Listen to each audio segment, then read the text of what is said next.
Hey YouTube.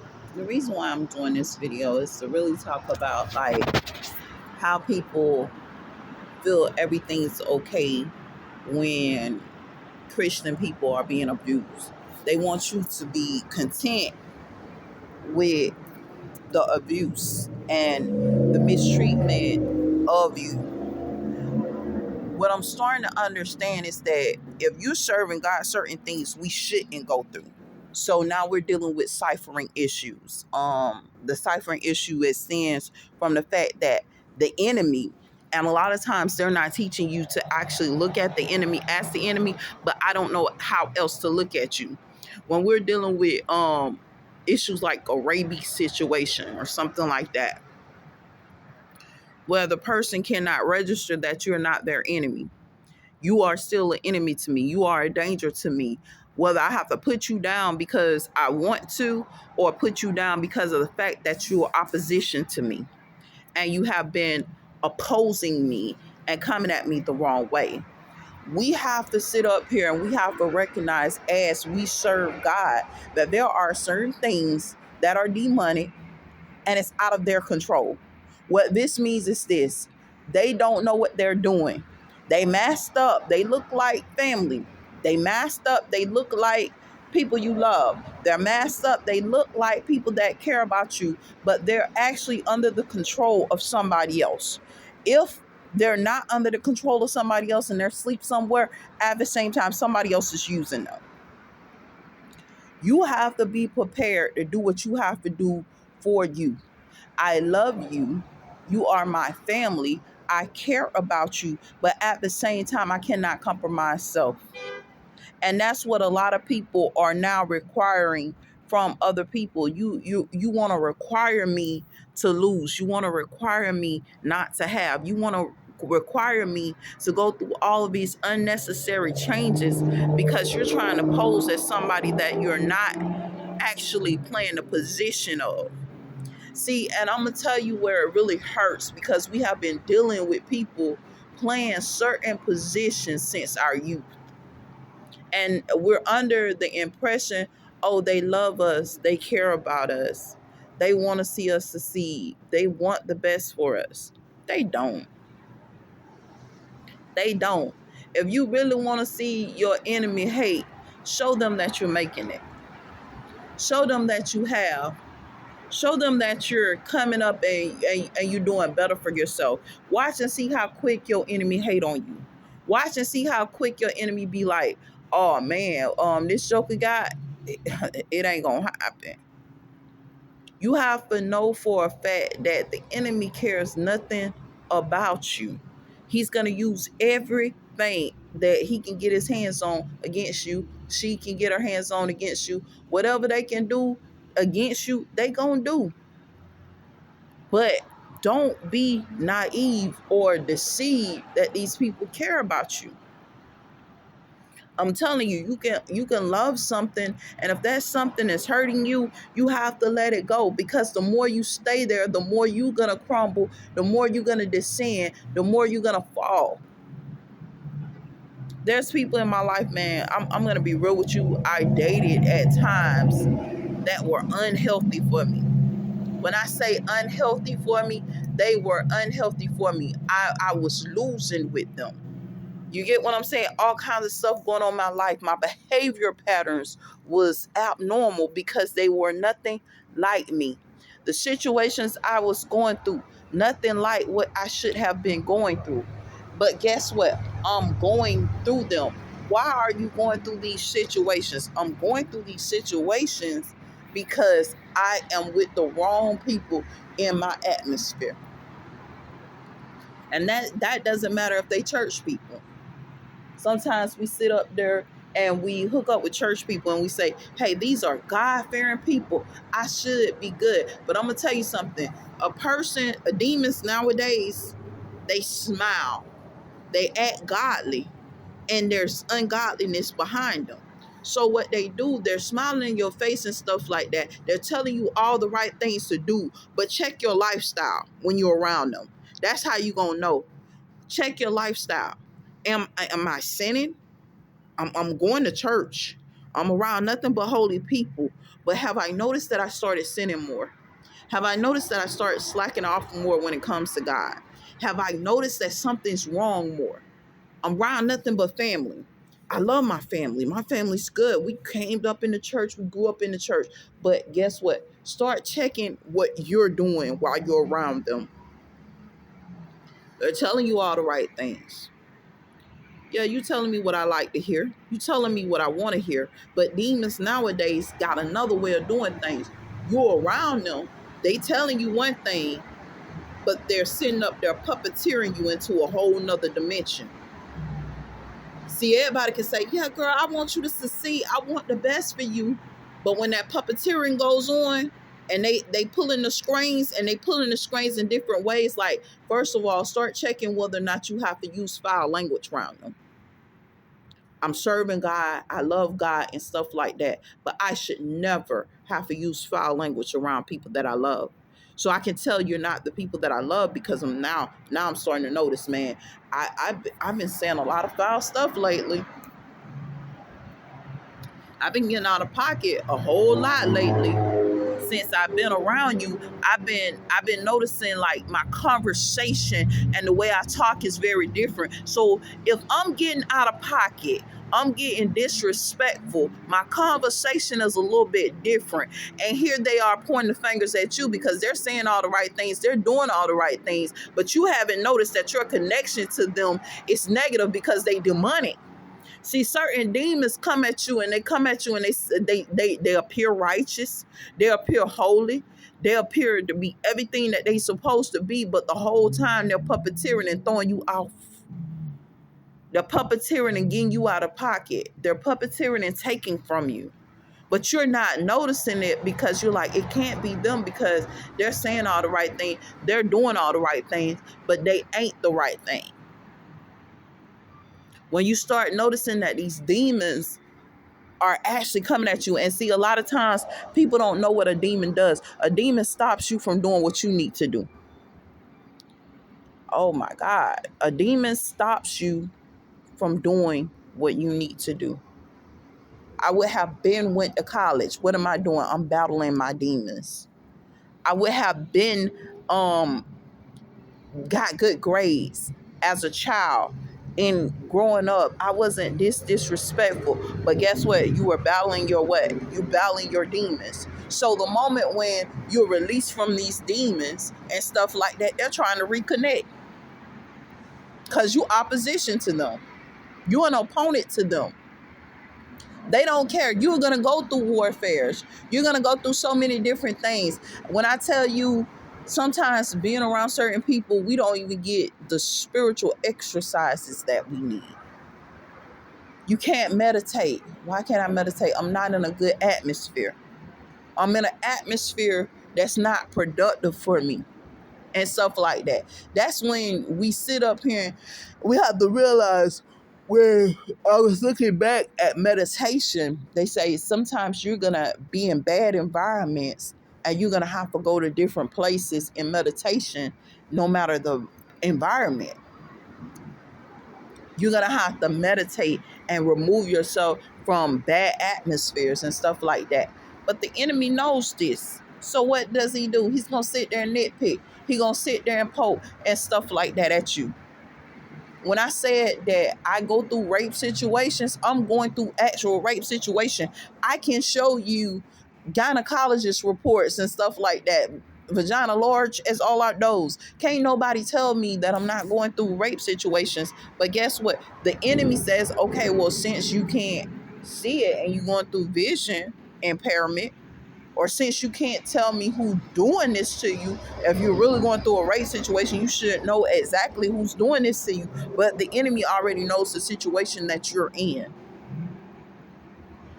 So here they are building a defense to cover themselves. Well, since, I can tell you straight up, and I tell them all the time, well, since there's nobody raping me, why don't you keep doing rape kits until you find out who the hell it is? And that's usually how I am. But that's a part of demonic situations too. You seen my response. because it brings out an anger in me, because I know this is actually happening to me, but I know that you're sitting up there, you're covering yourself, you're trying to make sure that you all good, you're trying to make sure that you okay with what you have already done to the women and men of God. You have chose to serve Satan. You have chose to serve as an opposition against the people of God. I'm going to be real with you. Yes, there are people of God that's right now being held under demonic possession. What did I just tell you when we first started out? I cannot compromise myself with the enemy. Yes, I know you may be family. I love my family. I know you may be my sister or brother. Yes, I love my sister or brother. But at the same time, how am I going to do what I need to do if I'm compromising myself and I know you ain't gonna never do right? You ain't gonna never do right. Every time you come along, you do the same thing, the same situation. Why would I keep bringing myself back into that same situation? Yes, God is forgiveness. Let me tell you something. I'm nowhere near Jesus. I'm nowhere near God. I can't do what God do. So therefore, I'm not going to play with myself mentally and put myself in situations like I got this agape love. And I'm going to be real with you. My love comes with certain conditions. God loves comes with certain conditions, because I'm going to be real with you. Everybody saying, God loves me. God loves me. Listen to me. God does not love sin. If you sin up there and you sinning, God is not in love with that. God is not pleased with that. So therefore, his love comes with conditions. They're trying to lie to you and say it's not. Okay, let me tell you something. Sin stinks. I hate the fact that you're in sin. I know that it's not your fault that you're in this situation. But at the same time, until you make a positive choice to serve God, I can't do anything for you, because I know that there's no love for me there. That's like hooking up in a relationship, the man running from Tom, Dick, and Harry to this woman, that woman, this man, that man, if it's a woman, and stuff like that. And you sitting up there talking to yourself, oh, I love this person. But at the same time, there is no love in that person for you. That person is demonically possessed to actually give his body away against his or her will, through whatever rituals they have done over this person's life, aware or unaware. We really have to wisen up, because the enemy wants us to believe. And I'm going to be real with you. The enemy wants us to believe that pretty much, hey, this is what it is. It's not going to change. This is the life you chose. When God began to deliver me, the first thing God said, you didn't choose this lifestyle. This people force you into a certain lifestyle.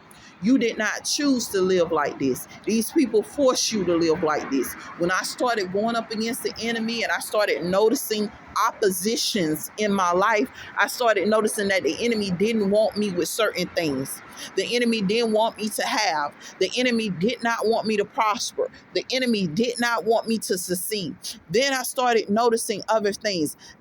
The enemy never wants you with your own. They want you to fall into the masses. And when you fall into the masses, we fall into destruction. So now here I am crying out for isolation so that I can serve God appropriately and stuff like that. But guess what? The enemy is not going to allow me to be isolated to serve God alone. So now I'm exposed to the elements of the world. I'm exposed to so many different things. I'm exposed to unclean lifestyles. I'm exposed to unsafe areas. I'm exposed to unpredictable situations. Why? Because I'm serving God. But why is this? Oh, I'm dealing with opposition. The enemy does not want people to know what they done. You get what I'm saying? They can't pose as God people when they done did what they have done. You can't pose as God people when you auctioning off God's women that are in his church like they pieces of meat, or using them for certain prostitutional services against their will, holding them as demonic possession. You can't continue on doing that. So that's where they lose that. And where a lot of people don't know, when you wake up to what God's doing to try to figure out who it is, because guess what? They keep a lot of confusion going. So guess what? They're going to blame the people that's demonically possessed. Same people that they're demonically possessing, they're blaming them so that they can go away innocent. So those same people that you send up there holding captive, those same people that you're holding under demonic possession, you want to say that they're the ones who did it, and they're not. Oh, things are going this way because people are making bad decisions. People make bad decisions every day. Every day. Sometimes good decisions is the road to hell. Sometimes too. I can honestly tell you, road to hell is paved with a lot of good intentions, good deeds, good everything. But at the same time, things didn't turn out good because of our attachment, our connection with other people, people ciphering. When we talk about weeds, what does a weed do? A weed takes the nutrients from another plant, the nutrients from a soil, and sits up there and try to grow stronger than it. There's no way in the world I'm going to allow something that would deprive my people to grow with my people. No, we're going to uproot that right then. Well, what happens if we uproot a fruit of ours? I prefer to lose a fruit than to lose all. That mess have to be uprooted. We do not grow together. Why would we not grow together? Because my people will grow weaker. We can't grow together. We can't harvest together. We can't be one together. Because first of all, you are not of God. I am of God. But there are seasons where we are forced to be amongst the midst of these people. And I guess that's the season that God talks about when he said, we'll just wait until the harvest. Because that's one of those seasons I'm going through right now. We might be forced to go through this situation with you. And still, it's the hardest situation to bear. But I know that God is watching. I know that God knows the truth. Because there's nothing you hiding from him. But the enemy banking on you giving up. That's why the rape situations come. Rape was a tactic of war. They said, oh, well, this is a tactic of war to ensure that our enemy is terrifying to our enemies. Actually, it's not. It's just demonic behavior so that a person can reach their lust level, so they can stay blind and sick as all outdoors and up under another person's control. And a lot of times what's controlling them ain't of God. See, I can cast out a demon, but I can't cast out a person. I can tell to a demon, get thee out from amongst me. But the person that's demonically possessed, it's a little bit harder to sit up there and send that one out. So they're actually using body forms to actually minimize being cast out. So I'm here, you have to cast it out of another person, which is sometimes the hardest thing to do, because casting out of another person comes with fasting, praying, long intercessions, chanting, and a whole bunch of other different things. We're chanting prayers. This is the ritual that we have learned through through the Catholics, through rites of exorcism and all these different other books that we may have encountered, where people like the Catholic Church is known for going into demonic warfare. They are aware of all the tactics and the ways to actually deal with these demons and actually remove them. Like spiritually remove things that are hindrance and stuff like that. And they have trained in some of this stuff. So religiously, if I'm going to learn about demonic possession, I got to first go to who? I might go to the Catholic and say, hey, can you kind of teach me some of the things and stuff like that? And I'm going to be real with you. The Catholics are going through what a lot of us is going through with the holy books, where a lot of them call themselves rewrote the holy books, and rewrote the holy chants that we have to do to exorcise these demons so that we can get deliverance. And if you don't know any better, you won't be able to do what you need to do. The enemy is clever, you guys. The enemy is clever. Do what you have to do. They're going to come as the face of family. It's hard to turn down family. It's hard to tell family no. It's hard to help just yourself and not help your family. It's hard to help just yourself and not help other people. But in this season, at this point, I'm going to be real with you. I can't deliver them until I deliver myself. I'm being bound. I'm being held captive. They're trying to use me as a demonic possession. They want me to sit up here and live ungodly. They want me to choose an ungodly life. I didn't choose that. I chose God over all things. But guess what the enemy's doing? They talking about they test the spirits. Let me tell you something. God don't test you at all. Even when it came to Job or Job, to the job itself, God didn't test Job. Job didn't test the job.